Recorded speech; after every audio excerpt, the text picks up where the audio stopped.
చెయ్యి దుర్గా భవాని. ఈరోజు దుర్గమ్మ సందేశం ఏంటి అంటే, నీ మనసులో నీకు నచ్చిన వారిని తలుచుకొని ఈ రెండిటిలో ఒక అంకెను తాకు. ఇక వారు నీ గురించి ఏమనుకుంటున్నారో స్వయంగా ఈ దుర్గమ్మ మాటల్లోనే తెలుసుకో. అమ్మ ఏం చెప్పినా నీకోసమే కదా, నీ జీవితం మారడం కోసమే కదా. మరి ఇక ఎందుకమ్మా దిగులు? మీరు సంతోషంగా ఆనందంగా ఉండాలి అంటే దుర్గమ్మ చెప్పినట్లుగా ఒక్కసారి చేసి చూడండి. ఖచ్చితంగా అమ్మ మీ జీవితాన్ని మారుస్తుంది. మీకు నచ్చిన వ్యక్తి పేరు తలుచుకొని ఇక్కడున్న ఈ రెండిట్లో 1, 2 ఈ 2 నెంబర్లో ఒక నెంబర్నైతే తాకి చూడండి. దుర్గమ్మ మీకోసంగా తీసుకొచ్చిన సందేశం ఏంటి, ఇక మీరు కోరుకున్న వ్యక్తి మీ గురించి ఏమనుకుంటున్నారు, ఇలా అన్నీ కూడా స్పష్టంగా మనం అమ్మవారి మాటలోనే తెలుసుకుందామండి. దుర్గమ్మ ఏం చెప్పినా సరే అమ్మ మనకి చెప్పినట్లే కదా. మరి అమ్మ మాటని అలక్ష్యం చేయకుండా వెంటనే అమ్మ చెప్పేది విన్నారంటే ఖచ్చితంగా మీ జీవితం మారుతుంది. ఇక మరి అమ్మ సందేశం ఏంటో స్వయంగా దుర్గమ్మ మాటల్లోనే విందామా? అంతకన్నా ముందుగా అందరికీ ఒక చిన్న రిక్వెస్ట్ అండి.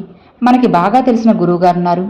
ఈ గురువుగారు స్త్రీ పురుష వశీకరణ 100% చేస్తారు. అలానే మీ జీవితంలో ఉన్న ఎలాంటి సమస్యలకైనా సరే శాశ్వతంగా పరిష్కారం చెబుతారు, జ్యోతిష్యం చెప్తారు. ఈ గురువుగారు ఇప్పటి వరకు అందరికీ చెప్పినట్లుగా జరిగిందండి. ఇంకా కూడా జరుగుతూనే ఉంది. నమ్మకంతో మీరు గురువుగారిని కాంటాక్ట్ అయ్యారంటే ఖచ్చితంగా మీ లైఫ్ అనేది చేంజ్ అవుతుందన్నమాట. మీ జీవితంలో ఉన్న ఎలాంటి సమస్యకైనా సరే, భార్యాభర్తల మధ్య గొడవలు కానివ్వచ్చు, లేదా కుటుంబంలో కలహాలు కానీ, లేదా అనారోగ్య సమస్యలు కానివ్వచ్చు, చేతిలో రూపాయి కూడా మిగలకపోవడం, ఇలా ఏ సమస్యకైనా సరే గురువుగారు వెంటనే పరిష్కారం చూపుతారు. గురువుగారిని ఒక్కసారి కాంటాక్ట్ అయ్యారంటే ఖచ్చితంగా మీ జీవితం అనేది మారుతుందన్నమాట. ఈ గురువుగారిని సంప్రదించాల్సిన కాంటాక్ట్ నెంబర్ నేను స్క్రీన్ మీద చూపిస్తున్నాను కదండి, 9014390895. ఈ నెంబర్కి కాల్ చేయండి, గురువుగారిని కాంటాక్ట్ అవ్వండి. ఫోన్లో కూడా గురువుగారు మీకు జ్యోతిష్యం చెప్తారు. ఎలాంటి ప్రాబ్లం అయితే మీకు లేదన్నమాట. శ్రీ సాయి శక్తి జ్యోతిష్యపీఠం గురువుగారు సుబ్రహ్మణ్యం రాజు గారు భూత వర్తమానం భవిష్యత్తుకు కాలాలకు సంబంధించిన ప్రతి ఒక్క విషయాన్ని కూడా గురువుగారు జ్యోతిష్యం చెప్తారు. అలానే స్త్రీ పురుషులకు ఎలాంటి సమస్యలకైనా సరే వెంటనే గురువుగారు శాశ్వతంగా పరిష్కారం చెప్తారండి. ఇప్పటి వరకు ఇంట్లో సమస్యల వల్ల ఎన్నెన్నో చేసి ప్రయత్నించి ఉంటారు కదా, ఇది ఆఖరి ప్రయత్నంగా ఒక్కసారి గురువుగారిని నమ్మకంతో కాంటాక్ట్ అవ్వండి. తర్వాత మీకే అర్థమవుతుందన్నమాట. ఆ తర్వాత మీరే ఇంకా నమ్మకాన్ని గురువు గారిపై రెట్టింపు చేసుకొని మళ్ళీ కూడా గురువు గారిని కాంటాక్ట్ అవుతూ ఉంటారు. గురువు గారిని కాంటాక్ట్ అవ్వాల్సిన ఫోన్ నెంబర్ 9014390895. ఈ నెంబర్కి కాల్ చేసి జ్యోతిష్యం చెప్పించుకోవచ్చు. ఇక దుర్గమ్మ సందేశం ఏంటో స్వయంగా అమ్మ మాటలోనే విందామా? ఇలా చూడమ్మా, ఇక్కడ నీ ముందు ఉన్న ఈ 2 నెంబర్లలో ఒక నెంబర్ని ఎంచుకో. నీ మనసులో నచ్చిన వారిని తలుచుకొని ఈ రెండిట్లో 1 లేదా 2 ఈ నెంబర్లో ఒక నెంబర్ని తాకి వాళ్ళు నీ గురించి ఏమనుకుంటున్నారో స్వయంగా ఈ దుర్గమ్మ మాటల్లోనే తెలుసుకో. నీకంటూ నువ్వు ఒక వ్యక్తిని ఇష్టపడుతున్నావు కదా, ఒకరి గురించి తెలుసుకోని ఎప్పటి నుంచో ఆరాటపడుతున్నావు కదా. అది నీ ఫ్యామిలీ మెంబర్ కానివ్వచ్చు, బంధువుల్లో కానీ, లేదా నీ కొలీగ్స్ కానీ, వ్యాపారంలో చేసేవాళ్ళు కానీ, మీ భార్య భర్త లేదా మీ స్నేహితులు తోబుట్టువులు, ఇలా ఎవరి గురించైనా తెలుసుకొని అనుకుంటున్నావు కదా. ఇక వారి పేరుని తలుచుకొని 1 తాకు. నీ మీద వాళ్ళకి ఎలాంటి అభిప్రాయం ఉంది, ఇలా అన్నీ కూడా స్వయంగా ఈ దుర్గమ్మ మాటల్లో తెలుసుకోమ్మా. 1 కానీ 2 కానీ ఏదైనా సరే ఒక నెంబర్ని తలుచుకొని వారు నీ గురించి ఏమనుకుంటున్నారు అన్నది ఇలా అన్నీ కూడా ఈ దుర్గమ్మ మాటల్లోనే తెలుసుకో. అనుకున్నావా తల్లి? ఇక మొదటి 1 నెంబర్ తాకిన వాళ్ళకి దుర్గమ్మ ఏం చెప్పబోతున్నారో విందామా? ఇలా చూడమ్మా, నీ మనసులో ఎవరినైతే తలుచుకొని ఈ 1వ నెంబర్ తాకావో వారు ఈ సందేశంలో నీ గురించి ఏమనుకుంటున్నారో చెబుతాను, వింటావు కదా. 1 కోరుకున్న వారి యొక్క ప్రేమ జీవితం చాలా అంటే చాలా అద్భుతంగా ఉంది. నువ్వు ఏం చేయాలనేది అసలు నీకు ఇప్పుడు అర్థం కావడం లేదు కదా. అలానే నీ మనసులో 1 ఉంది. నీ సమయం అనేది ఇంకోలా చూపెడుతుంది. నీ జీవితంలో చాలా అంటే చాలా ఇబ్బందులు ఉన్నాయి, అవునా అమ్మా? ఈ ఇబ్బందులు ఎవరికీ చెప్పుకోలేకపోతున్నావు, ఇబ్బంది పడుతున్నావు. కెరియర్ అయితే మాత్రం చాలా సరిగ్గానే వెళ్తుంది, మంచి దారిలో వెళ్తుంది. ఏ విధంగా అయితే నువ్వు నీ జీవితాన్ని ప్లాన్ చేసుకున్నావో అచ్చు అలానే అన్నీ కూడా జరుగుతున్నాయి. కానీ కొన్ని సందర్భాల్లో అలా జరుగుతుందా లేదా అనే ఆందోళన నీకు ముందుగానే కలుగుతుంది. దానివల్ల నువ్వు కాస్త నిరుత్సాహంగా అసంతృప్తిగా ఉంటున్నావు, అవునా కాదా? అందుకే నువ్వు ఏం చేయాలనేది ముందు ఖచ్చితంగా నువ్వే ఒక నిర్ధారణకు రావాలి. ఎందుకంటే నీ మనసులో ఎక్కువ అయోమయం ఉంది కదా. ఆ అయోమయం వల్ల ఏం చేయాలి, ఎలా ప్లాన్ చేసుకోవాలన్నది కాస్త గందరగోళంలో పడి ఆలోచించే జ్ఞానం అనేది తగ్గిపోతుంది. అన్నీ నీకు మెల్లిమెల్లిగా సర్దుకుంటాయిలే. నీ ఇంట్లో ఆర్థికంగా అంతా కూడా బానే ఉంది. కానీ ఎవరికైనా సరే అనారోగ్య సమస్యలు ఉండొచ్చు. వారి వల్ల నువ్వు కాస్త ఇబ్బంది పడుతున్నా. ఇందులో బాధపడాల్సిన అవసరం లేదమ్మా. ప్రతి వ్యక్తికి కూడా అనారోగ్యం అనేది సహజమే. అలా వస్తుంది, తగ్గిపోతుంది కదా. త్వరలోనే అన్ని ఇబ్బందుల నుంచి నువ్వు రిలీఫ్ అవుతావు, ప్రశాంతంగా ఉంటావు. ఇక్కడ అన్నిటికంటే పెద్ద సమస్య ఏంటి అంటే నీ పర్సనల్ ప్రాబ్లమ్స్. కెరీర్ అయితే చాలా అంటే చాలా బ్రహ్మాండంగా ఉంది. నువ్వు చూస్తున్నావు కదా. నీకు ఈ దుర్గమ్మ ఏం చెప్పబోతున్నాను, నువ్వు నీ జీవితంలో ఏం చేయాలి ఏం చేయకూడదు అన్నీ కూడా చెప్పేస్తున్నాను. అంటే నువ్వు ఏదైతే చేస్తున్నావో అది తప్పకుండా నీ చుట్టూ ఉన్న వాళ్ళకి అందరికీ నువ్వు సాయం చేస్తూ ఉన్నా. నువ్వు అవసరానికి మించి సాయం చేసేసావు తల్లి. అలా ఇచ్చుండకూడదు కదా. నువ్వు తప్పు చేశావు. మీరు ఎవరికైతే సాయం అనేది చేశారో వారే మీకోసంగా సరైన వారు కాదమ్మా. మీ వారందరూ కూడా చెప్పారు వారితో స్నేహాన్ని చేయొద్దని, వారితో నువ్వు ఏదైతే సంబంధాలు పెట్టుకున్నావో వాటిని వదులుకోమని, ఎంత లోతుగా వెళ్ళొద్దని అని నీకు తెలియజేసినా నువ్వు తప్పుడు నిర్ణయాలు తీసేసుకున్నా. మరి ఇప్పుడు నువ్వు ఆలోచిస్తున్నా ఎవరైతే వ్యక్తి నీ జీవితంలో వచ్చారో వారిపై ఎక్కువ నమ్మకాన్ని పెట్టుకున్నావు కదా. వారి ద్వారా నీ ధనం అనేది తప్పుదారిలో వెళ్తుంది. దానివల్ల నీ మనసు చాలా బాధపడి ఉంది. బాధపడుతూనే ఉన్నావు, కానీ ఏమీ చేయలేరు. అన్నిటికంటే మంచి విషయం ఏంటి అంటే నువ్వు తెలుసుకుంటున్నావు నువ్వు చేసేది తప్పు. దీని గురించి నువ్వు పశ్చాత్తాపం కూడా పడుతున్నావు. మీకు ఇంకా మంచి గుడ్ న్యూస్ అనేది రాబోతుందమ్మా. అలానే రాబోయే సమయంలో మీరు ఖర్చు చేసే ధనం అంతా కూడా ఆ ధనం నీది కాదు, మీ కుటుంబంలో వారిది. మీరైతే మీ వారి ధనాన్ని తీసుకున్నారు. ఆ డబ్బులని మీరు ఇన్వెస్ట్ చేశారు. వారి తప్పుదారిలో ఇన్వెస్ట్ చేశారు తల్లి. ఒకవేళ వారు మీ ఫ్రెండ్స్ అయి ఉండొచ్చు, లేదా తెలిసిన వాళ్ళు అయి ఉండొచ్చు. ఎవరితో అయితే మాత్రం మీరు ఆ ధనాన్ని ఇన్వెస్ట్ అనేది చేయడానికి ఇచ్చేశారు. కానీ ఆ వ్యక్తి సరైన వ్యక్తి కాదు.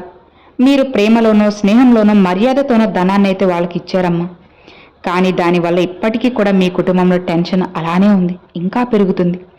ఇంట్లో వాళ్ళు ఇబ్బంది పడుతూ ఉన్నారు, టెన్షన్ పడుతున్నారు. మీరు కూడా టెన్షన్ పడుతూ ఆరోగ్యాన్ని పాడు చేసుకుంటున్నావు. అవునా కదా. నువ్వు ఈ మొదటి నెంబర్ తాకావు కదా. వారు కోరుకున్న వాళ్ళు మీ గురించి మంచిగా ఆలోచిస్తున్నారు. కుటుంబంలో సమస్యలు తొలగిపోయి మీరు కూడా మంచి దారిలో నడవాలని అనుకుంటున్నారు. మీరు చేసేది తప్పో ఒప్పో ఏదైనా సరే దాని నుంచి బయటపడాలి, ప్రశాంతంగా ఉండాలి, హాయిగా జీవితాన్ని గడపాలి. మీ కుటుంబంకి మీరే ఒక మంచి పిల్లర్లా సపోర్టుగా ఉండాలి అని చెప్పి వారు అనుక్షణం మీ గురించి కోరుకుంటూ ప్రార్థిస్తూ రోజు నా ముందు కూడా వాళ్ళు చెబుతూనే ఉన్నారమ్మా. అవును తల్లి, నీ జీవితం ఇంకా ఇంకా సంతోషంగా ఉండాలి అని చెప్పి వాళ్ళు నా దగ్గర ప్రార్థనలు పెడుతూనే ఉన్నారు.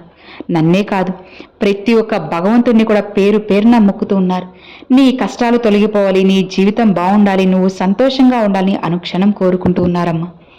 నీ సంతోషమే వాళ్ళ సంతోషంగా భావించి నువ్వు నవ్వితే వాళ్ళు హాయిగా ఉంటున్నారు. నీ గురించి ఎప్పుడూ మంచిగా కోరుకుంటున్నారు. సో ఇది అండి మొదటి 1వ నంబర్ తాకిన వాళ్ళకి. మీరు ఎవరి గురించి అయితే కోరుకొని మొదటి నెంబర్ తాకారో వాళ్ళు మీ గురించి ఇలా అనుకుంటూ ఉన్నారు. సో ఇది మీకు నచ్చింది, అలానే కనెక్ట్ అయింది అని అనుకుంటున్నాను. ఇక 2వ నెంబర్ తాకిన వాళ్ళకి దుర్గమ్మ ఏం చెప్పబోతున్నారు, ఎవరి గురించి అయితే మీరు తలుచుకుని ఇది వింటున్నారో వారు ఏమనుకుంటున్నారు అనేది ఇప్పుడు మనం తెలుసుకుందాం. చూడమ్మా, 2వ నెంబర్ ఎవరైతే నీ ఇష్టమైన వ్యక్తిని తలుచుకుని ఇది తాకావో వారి లైఫ్ ఎలా ఉంటుంది, వారు నీ గురించి ఏమనుకుంటున్నారో ఇప్పుడు తేల్చి చెప్పేస్తాను విని. మీ ప్రేమ లైఫ్ గురించి ఇక్కడ కర్మ అనేది అనుభవంలోకి వస్తుందమ్మా. ఇక్కడ మీరు ఏమీ కూడా చేయలేదు. మీరు ఏదైతే కర్మ చేశారో అదే తిరిగి వస్తుంది. మీరు బాధపడాల్సిన అవసరం లేదు, కంగారు పడాల్సిన అవసరం అంతకన్నా లేదు. కొన్ని రోజుల్లోనే అన్ని విషయాలు కూడా సర్దుకుంటాయి. మీరు ఏదైతే ఇబ్బందులు అనుభవిస్తున్నారో అన్నీ కూడా మీ కర్మల యొక్క ఫలితమే. ఈ యొక్క కర్మల ఫలితం సమయం మీకు ఏదైతే కర్మ తిరిగి వచ్చిందో, మీరు ఏవైతే తప్పులు చేశారో వాటిని కూడా మీరు కర్మ రూపంలో మిమ్మల్ని అనుభవించేలా చేస్తుంది. ఇక్కడ మీరు చేసేదంతా కూడా ఏమీ లేదమ్మా, క్షమించండి అని మాత్రం అడగడమే మీ కర్మే మీకు తిరిగి వచ్చింది. మీ పాస్ట్ లైఫ్లో ఏదైతే చేశారో అదంతా కూడా ఇప్పుడు మీరు చూడబోతున్నారు. మీరు ఎప్పుడూ కూడా రిలేషన్ని సీరియస్గా తీసుకోలేదు. మీ పర్సన్ని టీజ్ చేశారు, ఏడిపించారు, ఇబ్బంది పెట్టారు, అస్సలు అర్థం చేసుకోలేదు. ఇక ఇప్పుడు మీరు ఇబ్బందుల్లో ఉన్నారు. ఈ దుర్గమ్మని వేడుకున్నావు, అవునా? మీరు కోరుకున్న వాళ్ళు ఎప్పుడో ఏ భగవంతుని దయతో ఉండాలి, ఆ దయ వారికి ఉండాలి, బాగుండాలి వారి జీవితం అని మొత్తం కూడా అలానే ఉంటుంది. నువ్వు కోరుకుంటే జరగకుండా ఉంటుందా చెప్పు తల్లి? వాళ్ళు కూడా నీ గురించి ఆశపడుతున్నారు, కోరుకుంటున్నారు, ప్రార్థనలు పెడుతున్నారు, క్షమించమని కూడా ప్రార్థిస్తున్నారు. ఇక ఏ తప్పు చేయమని మన్నించమని అడుగుతున్నారు. ఇప్పుడు ఈ సమయంలో ఆ పర్సన్ అయితే నీ గురించి చాలా ఆందోళనగా నిన్ను క్షమించమని అడుగుతున్నారమ్మా. అడుగుదామని అనుకుంటూ ఉన్నారు. ఇంతకుముందు వారిని మీరు కొంచెం దూరంగా ఉంచారు, ఇక వారు మిమ్మల్ని బ్లాక్ చేసి కూడా ఉంచారు. అందులో తప్పంతా మీదే. అవునా కాదా చెప్పు? ఇప్పుడైతే ఏదైతే జరుగుతుందో దాన్ని మీరు ఫేస్ చేయండి, ముందుకి సాగండి. రాబోయే సమయం బ్రహ్మాండంగా ఉంటుంది. ఇక ఇప్పుడు చీకటి రాత్రుల్లో ఉన్న మీకు వెలుగు తప్పకుండా వస్తుందమ్మా. అందుకే జీవితంలో సంతోషం వస్తుంది అని చెప్పాను. ఇక మీరు కంగారు పడాల్సిన అవసరం లేదు. మీ జీవితం అంతా బ్రహ్మాండంగా మీరు కోరుకున్నట్లుగానే ఉంటుంది. నిశ్చింతగా ప్రశాంతంగా ఉండు, అన్నీ అందుతాయి, జరుగుతాయి. ఆనందంతో పాటు జీవితం కూడా హాయిగా ఉంటుంది. మీ కెరీర్ కూడా అప్ అండ్ డౌన్స్ చేస్తూ ఉన్నారు కదా. ఇక మీరు అనుకోవచ్చు, అసలు నా భాగ్యంలో నా భవిష్యత్తులో ఏం రాసింది అని. ఒక్కొక్కసారి చాలా మంచి విషయాన్ని చూస్తాం, ఒక్కసారి చెడ్డ సమయాన్ని చూస్తాం. ఇలా రెండూ కూడా అడుగులు ముందుకు వేస్తూ ఉంటే 4 అడుగులు వెనక్కి వేయాల్సిన సమయం నీకు వస్తుంది. అవును కదా. అసలు మీ లైఫ్లో ఏం జరగబోతుందో, ఏం జరుగుతుందో అని నీకు అనుక్షణం కంగారు పడుతూ, టెన్షన్ పడుతూ, ఇబ్బంది పడుతున్నావు కదా. నీ కుటుంబంలో వారందరూ కూడా మంచివారు. మీ కుటుంబం గురించి ఈ దుర్గమ్మని ప్రార్థిస్తూ, భగవంతుని ఆరాధిస్తూ ధన్యవాదములు చెబుతున్నావు. ఇంత మంచి కుటుంబం నీకు ఇచ్చినందుకు కృతజ్ఞతలు చెప్తున్నావు కదా. ధన్యవాదములు దుర్గమ్మ అని నన్ను వేడుతున్నా. ఇక నీ జీవితంలో ఒక మంచి సమయం కోసం ఎదురు చూస్తున్నావు కదమ్మా. అది జరగాలని ఆశపడుతున్నావు కదా. అలానే నువ్వు కోరుకున్న వ్యక్తి కూడా నీ గురించి కోరుకుంటున్నారు. ఇక మీ జీవితం బ్రహ్మాండంగా ఉండాలని, రానున్న సమయం బాగుండాలని, నువ్వు ఏదైనా సరే అనుకుంటున్నావో అది దగ్గరకు వచ్చి నీకు అందించాలని, చెడు అంతా దూరం అయిపోవాలని ఆ వ్యక్తి నీకోసం ప్రార్థిస్తున్నారు. అలానే నీకు తెలుసు కదా, వారు నీ మనసులో ఉన్నారని. మీరంటే వారికి ఇష్టం, అలానే వారంటే కూడా మీకు ఇష్టమని తెలుసు. చేసిన చిన్న చిన్న తప్పుల్ని ఖచ్చితంగా అవి క్షమించి తొలగిపోవాలని చెప్పి వాళ్ళు అనుకుంటున్నారు. ఇక అతి కొద్ది రోజుల్లోనే నీ జీవితం తప్పకుండా మారుతుంది. స్వయంగా ఈ దుర్గమ్మ నీకు వరాలను అందిస్తాను, ఇందులో ఎలాంటి సందేహం లేదు, రాదు. ఇక ఏమాత్రం భయపడాల్సిన అవసరం లేదమ్మా, బాధపడాల్సిన అవసరం అంతకన్నా లేదు. నిశ్చింతగా ప్రశాంతంగా ఉండు. ఈ దుర్గమ్మ నీకు తోడున్నాను కదా, ఇక ఎందుకు దిగులు చెప్పు, భయపడకు. హాయిగా ప్రశాంతంగా ఉండు. నీకు కావలసినవన్నీ అందిస్తాను కదా. నిశ్చింతగా ఉన్నావంటే అన్నీ కూడా మారుతాయి తల్లి.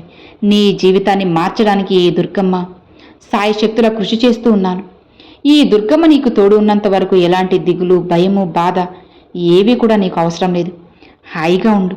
అమ్మ అనుక్షణం నీకు తోడుగా ఉండి అన్నిటినీ జరిపించి నీ జీవితాన్ని కూడా మారుస్తాను. అర్థమైంది కదా అని ఈరోజు దుర్గమ్మ ఈ 2వ నంబర్ తాకిన వాళ్ళకైతే ఈ విధంగా అయితే సెలవిచ్చారండి. సో విన్నారు కదండి, ఇది కూడా మీకు నచ్చింది, కనెక్ట్ అయింది అని అనుకుంటున్నాను. మొదటి నెంబర్, 2వ నెంబర్ తాకిన వాళ్ళకి అమ్మ ఈ విధంగా అయితే సెలవిచ్చారు. ఈ 2 నెంబర్లు మీరు ఏ నెంబర్ చూస్ చేసుకున్నది నాకు తప్పకుండా కామెంట్లో అయితే షేర్ చేసుకోండి. ఈ 2 కూడా మీకు కనెక్ట్ అయ్యి నచ్చాయని అనుకుంటున్నాను. ఈ వీడియో నచ్చితే లైక్ చేయండి, మరికొంతమంది మీ ఫ్రెండ్స్ అండ్ ఫ్యామిలీస్కి షేర్ చేయండి. ఫస్ట్గా మన ఛానల్ చూసే వాళ్ళు సబ్స్క్రైబ్ చేసి సపోర్ట్ చేయండి ఫ్రెండ్స్. Thanks for watching. జై దుర్గా భవాని.